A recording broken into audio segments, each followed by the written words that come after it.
Social media पर जैन समाज के सबसे लोकप्रिय channel news channel Mahalakshmi court से आप सभी को कहते हैं शनिवार का दिन हम बात कर रहे हैं 3 दिन एडवांस की जय स्टेशन द्वारा की सादर जय जनेन्द्र के साथ ले आए हैं काशी में आपके पास 7वें तीर्थंकर सुपार्श्वनाथ जी का जो आने वाला है इस 18 तारीख को जन्म और तप कल्याण उसके बारे में कर रहे हैं बात उस जगह पर जहाँ मंदिर में कहते हैं भिलोपुर से रथ यात्रा आती है और यहाँ आके समाप्त होती है, जहाँ पर आज वहाँ उस रास्ते को जैसे लगभग बंद कर रखा है, तोड़ फोड़ से करा। फरवरी से चल रहा है काम, जो मार्च में खत्म होना था अप्रैल खत्म हो गया, मई और जून में आकर जब हमारे होना है तब पर आज उसके हम बताएंगे आपको ऐसी बात जो जैन समाज को नहीं मालूम।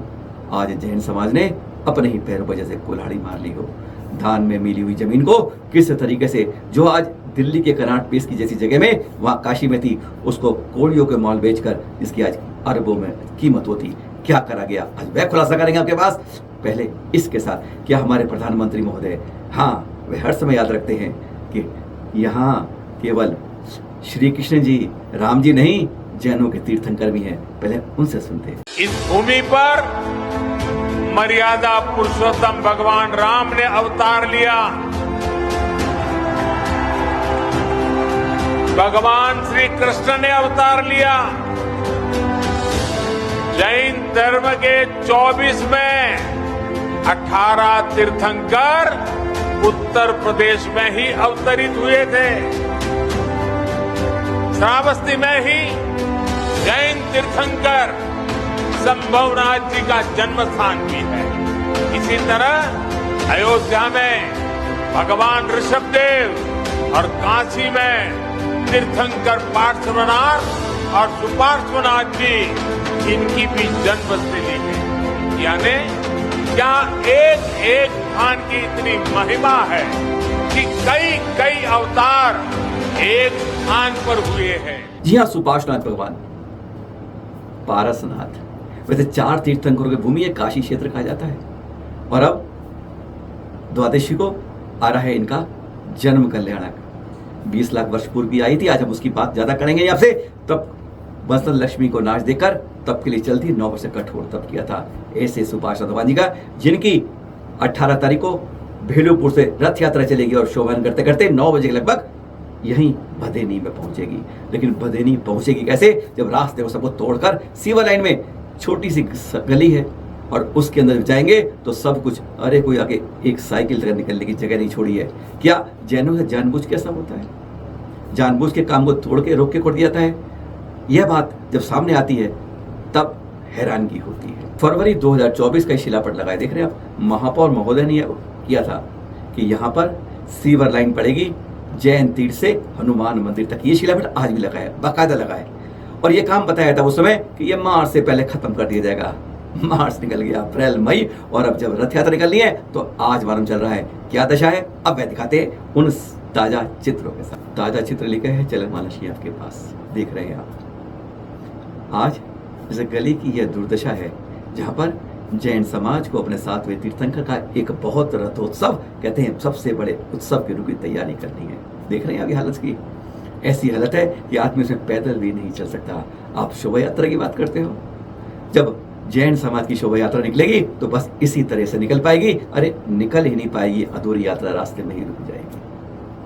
इस बारे में हमारी कमेटी क्या काम कर रही है वहाँ की, इसके बारे में नहीं मालूम, लेकिन चैनल में जानकारी मिली तो हमने तुरंत लिया और फोन घुमा दिया जलकल विभाग के GMM मौर्य जी, उनके पास बात की तो उन्होंने कहा ओहो ऐसा हो रहा है आपके यहाँ, अच्छा अभी पत्थर लगे साथ पड़े हैं, मैं अभी आदेश देता हूँ। उनको नहीं मालूम कि जानकारी के यहाँ पर हालत क्या है, कितने अस्त व्यस्त है। और उन्होंने हमें पढ़ा दिया एक्सीएन का नंबर, कि नंबर आप इस पर बात कर लीजिए।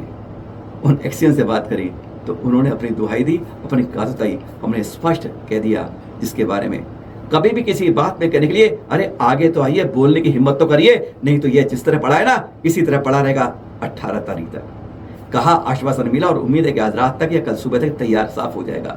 लेकिन जब तक आप पड़े रहोगे कोई कुछ नहीं करेगा, चाहे सरकारी विभाग में कितना भी ऊपर आदमी हो। अपने मुंह से कुछ कहने की जबान में कहिए सही, कमी क्या है, भ्रष्टाचार हो रहा है, कुछ हो रहा है, अरे कहते जाइए अपनी बात को, कम से कम पूरा होना ना करना दूसरे के ऊपर है, लेकिन हम कहते ही नहीं है। आज हमारे काशी में यही हो रहा है। सुनिए जरा एक्सीएन जी से बात हुई हमारी, राम अवतार जी यहाँ पर एक्सीएन है, उनसे चलन मार्शी ने बात की, उन्होंने क्या कहा सुनिए। परसों जन्म कल्याणक तप कल्याणक है सुपार्श्वनाथ भगवान जी का, हाँ जी और वो जी जी। सारी आपने जो सड़क है जिस पर आपने सीवर डाल रहे हैं वो सारी ऐसे उखड़ी पड़ी है, उस रथ यात्रा निकलती है, कैसे हो पाएगा काम? नहीं आज हम क्लियर करा देंगे रात तक पूरा। क्लियर मैं करवा कल देंगे। गया हुआ था वहाँ पे, हाँ, तो हालांकि कॉन्ट्रैक्टर ने रात में ही कराने को कहा था, किसी वजह अभी से नहीं अभी करा इस पाया। समय तक मैं वहां था, वहां बिल्कुल कुछ काम अभी भी फैला पड़ा है पूरा यूं कहीं भी। नहीं कल अभी शाम भी मेरी बात हुई है, शाम को 5 बजे काम लगेगा। हाँ, रात तक मैं सारी मिट्टी ईटा पत्थर जो भी वहाँ पड़ा हुआ है सब चीज मतलब क्लियर करा ये दूंगा। शिलापट फरवरी में महापौर साहब ने लगाया था और जी उसमें जी जी। साफ लिखा था कि मार्च तक ये काम पूरा हो जाएगा, जब बता रहे थे वहां पर जब उद्घाटन हुआ था कि असल मार्च में तक कर देंगे। असल में सकरी गली है, काम में टाइम बहुत लग गया। आगे बात ठीक है। और लाइन अब है। सकरी गली में ये हमारी लिखी थी, उसमें साफ लिखा है जलकल विभाग जोन दक्षिणी के भेलपुर वार्ड पर जो है जैन तीर्थ क्षेत्र से हनुमान मंदिर तक शिवाला तक सीवर लाइन डलनी थी, ये लगभग 150 मीटर की पड़ती है। और जो सीवर लाइन जो पड़ रही है 25-30 मीटर की पड़ रही है, बाकी कहाँ है? 25-30 मीटर? और 40 मीटर होगी मैक्सिमम। ये पूरी नहीं, 150 ये वो हनुमान पीछे मंदिर से तक की डल थी। के आई, पीछे से डल के आई है भाई साहब यहाँ से। पीछे की तो अलग है अप्रूवल, हमें जो अप्रूवल ली थी वो हमने यहाँ शिलापट में साफ लिखा हुआ है कि वार्ड के अंदर जैन तीर्थ से हनुमान मंदिर शिवाला तक की लाइन यहाँ इस लाइन से पड़नी थी। पीछे जो लगी है उससे मतलब ही कुछ नहीं हमारे, वो तो अलग चीज है। चल घर में पानी आता है, यहाँ लाइन नहीं डाल दीजिए। उसमें पुरानी पाइप में जोड़ने सीवर में वो पानी टपकता रहता है, अभी पुरानी लाइन में जोड़ दिया उसको जगह जगह। पुरानी लाइन में नहीं जोड़ा कहीं भी। एक मैन होल को हमने कहा था इसको कंक्रीट डलवा दें, उसमें कंक्रीट और डलवा रहे हैं। उन्होंने कहा आप हमें लिख के दीजिए, लीकेज नहीं होगा। तो हमने कहा हम लिख के दे देंगे, लेकिन काम वो अमित जी करने नहीं दे रहे हमें अपने हिसाब से। वो क्या कह रहे हैं? वो कहते हैं ऐसे करिए, कहीं वैसे करिए, कहीं कनेक्शन ये लाइन डाल दिए हैं लेकिन फिर भी आप कनेक्शन सबके वहां ले जाइए, फलाना करिए। तो हमने कहा भाई देखो, हमें आप अपने हिसाब से काम करने भाई दीजिए। दिक्कत ये आ रही है आपका पुराने पानी चैम्बरों में लीकेज की पानी रिसता समस्या है, है। नए चैम्बर लगे तो बात हो, नए चैम्बर लग नहीं रहे। नए चैम्बर सब बन गए हैं। अब एक एक चैम्बर में कंक्रीट से नीचे डलवा के पैक करना था कि ये पानी रिसाव ना हो, तो उस पे वो लगाए हुए कि नहीं इसको वो खत्म करिए चैम्बर को। अब खत्म कर देंगे तो सामने गली के लोगों को जो कनेक्शन आ रहा है वो कहाँ जाएंगे? भाई आपकी बात जो है, क्योंकि कई बातें आ रही हैं कि जिससे हमारे जो पानी में जो बालू फंस जाता है, कई दिक्कत 2-3 दिक्कत आती है वहां पर जो आती है, फिर साफ पानी पहुंच नहीं पाता, वहां दिक्कत आती है फिर काम के कारण। इसीलिए नया पानी के पाइप भी डलवाए हैं। क्योंकि ये काम जो फरवरी से मार्च में पूरा, हमारी परसों की लाइन है, मतलब काम अधूरा रहेगा, हम रथ यात्रा पे अच्छा काम हो जाएगा, सीवर पड़ गया होगा, अब कुछ नहीं हो रहा है वहां पर। अभी सीवर सब पड़ गया है, सीवर बढ़िया चल रहा है, कोई समस्या नहीं है। केवल बात इतनी है कि पहले हम साइट क्लियर कर दें, ताकि फिर आपका ये फंक्शन खत्म हो। हमने जितना खुदाई करवाया है उसमें हमें कंक्रीट की रोड भी डलवानी है। हाँ बिल्कुल नहीं है वो भी कराना है। ये बीच में पाइप का मैटर आ गया कि नहीं पाइप डलवाना ही है, तो फिर दोबारा खुदवाया गया, पाइप डलवाया गया। कुछ पाइप में शिकायत भी आ रही है कि सीमेंट की उसमें जो है पाइप में इधर सीमेंट की मजबूती नहीं है, टूटी जाएगा कहीं। ऐसा कुछ नहीं है, वही पाइप सब जगह ISI पाइप पड़ा हुआ है, सब स्टैंडर्ड पाइप पड़ा हुआ है, कहीं कोई गलती नहीं है। तो ये काम कब तक पूरा हो पाएगा? ये अभी हम रोड क्लियर करा दे रहे हैं, आपका ये फंक्शन निपट जाए, फंक्शन के बाद हम इसमें कंक्रीट करवा देंगे। तो कब तक उम्मीद है पूरा करेंगे हम? अब ये मैक्सिमम 25 तक करा देंगे। 25 जून तक हो जाएगा ये?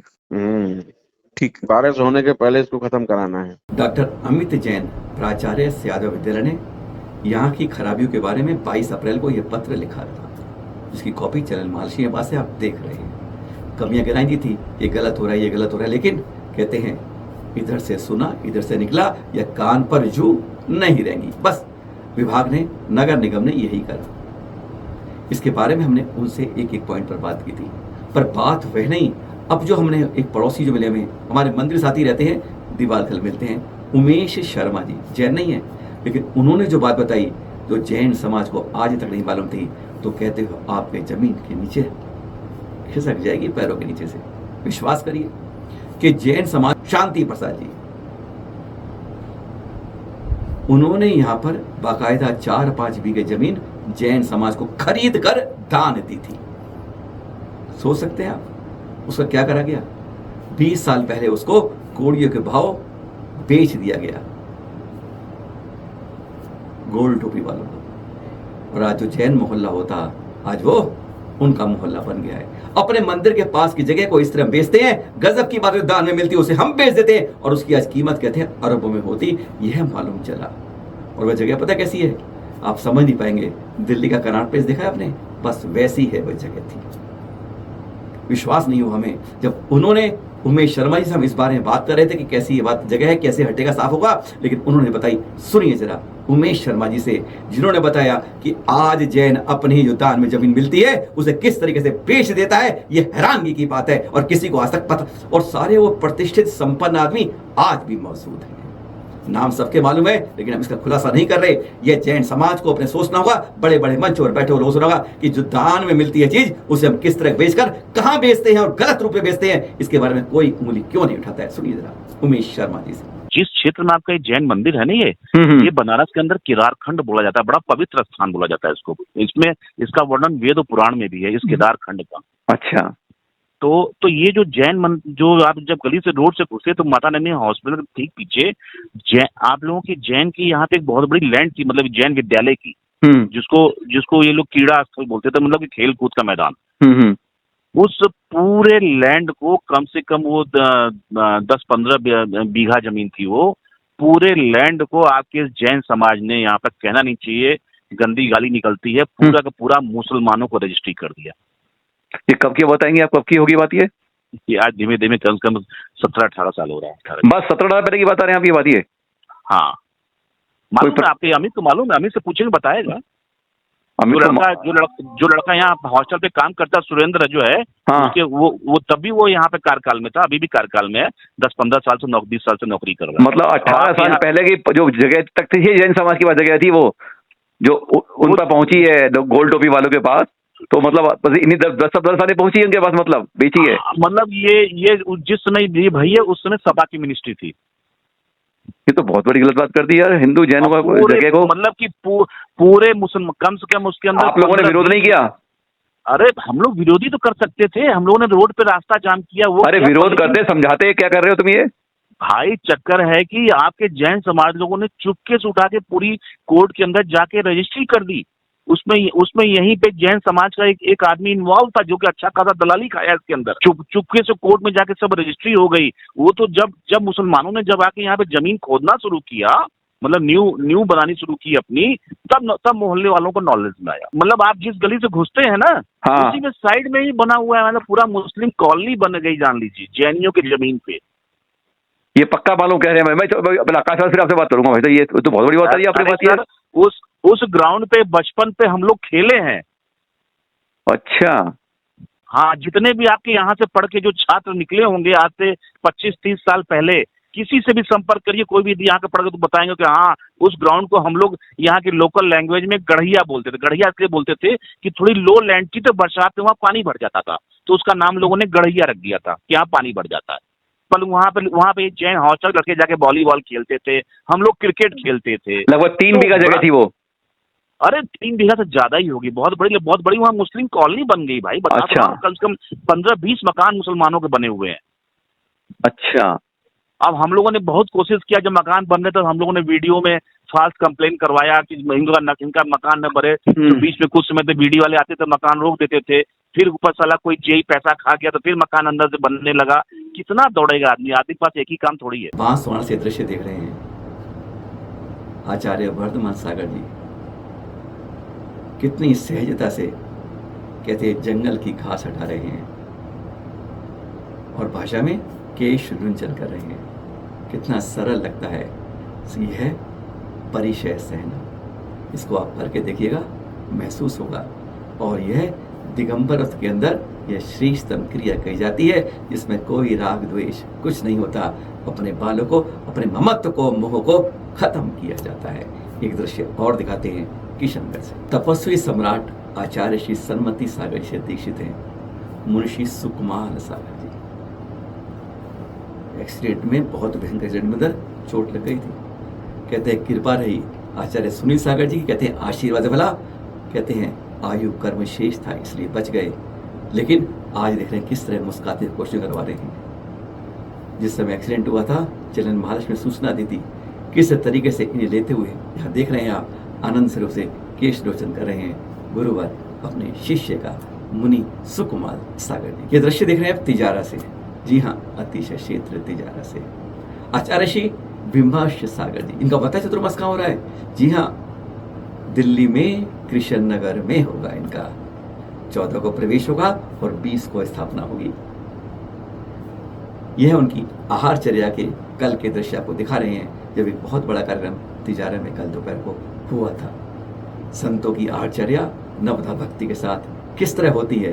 कहते एक अजूबा होता है जब दिगंबर संत आहार लेने को पड़ते। जमीन तप रही, उस भभक रही है, आग उगल रही है, पर कहते हैं दक्षिण से इंद्र देवता बरसते बरसते आ रहे हैं। ये दृश्य आप मांगी तुंगी से देखते जा रहे हैं। कहते हैं वह स्वयं अभिषेक कर रहे हैं, हर सीढ़ी को धो रहे हैं, पूरे को एक प्रकार से नव रूप दे रहे हैं। यह तो पूरे पूरे पहाड़ों को, गिरियों को ही अभिषेक में रूप बदल रहे हैं। ये देख रहे हैं आप मांगे तुंगी के दृश्य। आज प्रकृति यहाँ पर अपने ही स्वर्ग की तरह छटा बिखेर रही है। आकर देखिएगा ऐसे तीर्थों पर। और जाने से पहले परसों को याद कर लें। जी हाँ, एक ऐसी ईद जिसे बकरा ईद कहते हैं और हम सब समझ जाते हैं।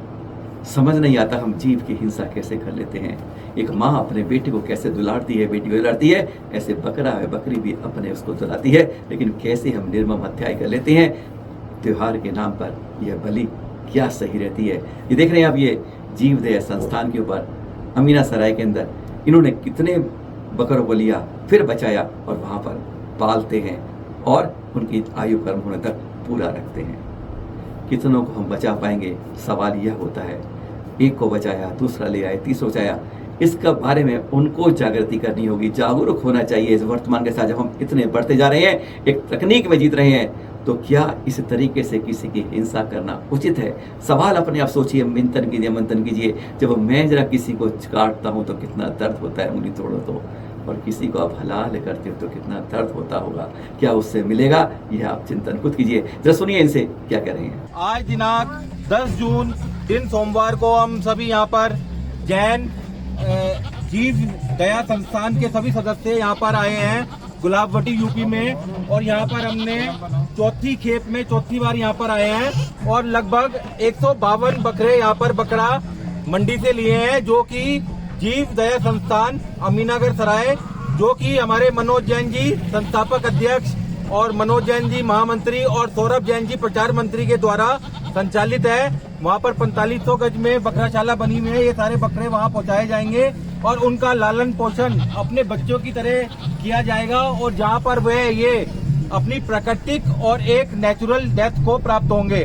हम जीव दया संस्थान के सभी सदस्य महामंत्री मनोज जी और संस्थापक मनोज जी, सौरभ जी और सभी सदस्यों की पुण्य की बहुत बहुत अनुमोदना करते हैं कि उन्होंने हर साल लगभग 7-8 वर्ष से, पिछले 7-8 वर्ष से ये बकरों को बचा रहे हैं। और ईद के मौके पर जब भी 1 महीने पहले से बकरे यहाँ से खरीदे जाते हैं, सभी और लोगों से भी पैसे इकट्ठे करते हैं और खुद भी योगदान देते हैं, और ये सारे बकरे बकराशाला में पहुँचाते हैं और वहाँ पर उनकी सेवा लालन पोषण करते हैं। एक जैन होने के नाते हमें अपने जीवन में एक जीव को अभयदान अवश्य देना चाहिए, जो कि वह कर्मों के रूप में लौटकर हमारे पास आएगा।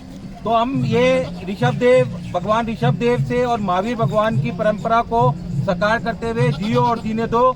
इस धरती पर जिस भी जीव ने जन्म लिया है उसको अधिकार है जीवन जीने का, लेकिन मानव अपने जीव के थोड़े से लालच और अपने जीवा के चक्कर में उन बेजुबान पशुओं की हत्या कर रहा है, जो कि बिल्कुल गलत है। हमें ये वीडियो अपने बच्चों को और अपने सभी समाज के सभी लोगों को दिखानी चाहिए, अन्य समाज के वर्गों को दिखानी चाहिए कि देखिए कैसे अभय दान से हमें संसार से मुक्ति और अभय प्राप्त हो सकता है।